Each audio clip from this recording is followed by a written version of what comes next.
I can hear your voice.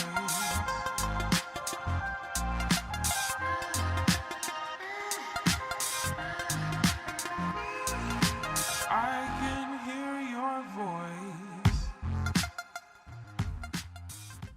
Passive Range Lift Off en rotation interne du genou pour venir sauvegarder la nouvelle amplitude que tu viens d'acquérir. Donc l'idée ici, ça va être de venir travailler en rotation interne du genou, donc dans cette position-là. Et l'idée, c'est d'avoir une flexion maximale du genou dans un premier temps. Donc si maintenant tu as mal au genou et que tu ne peux pas le fléchir complètement, tu vas venir travailler dans ton amplitude maximale sécuritaire. Donc si maintenant tu peux que fléchir ton genou à 90, eh bien tu pourras déjà travailler dans cette position-là pour venir faire pivoter ton tibia.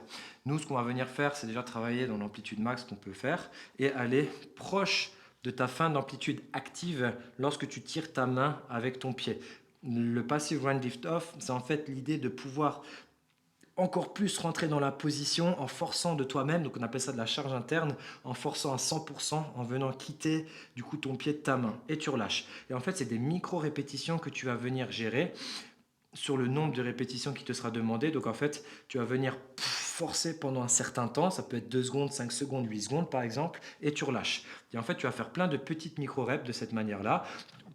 Tu maintiens, donc tu forces ta rotation interne de toi-même, tu relâches. On va faire une dernière répétition encore. Tu inspires et tu quittes ta main et tu cherches à aller encore plus loin dans la position si c'est faisable.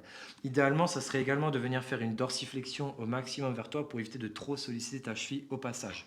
Si maintenant c'est trop compliqué pour toi de venir récupérer ton pied de cette manière-là, tu peux très bien le faire contre une charge, contre un support immobile. Tu vas venir te placer de cette manière-là, tu vas venir bloquer ton pied au niveau du talon, tu vas venir te rapprocher pour trouver ta fin d'amplitude du genou en flexion, mais également te tourner pour trouver la fin d'amplitude en rotation.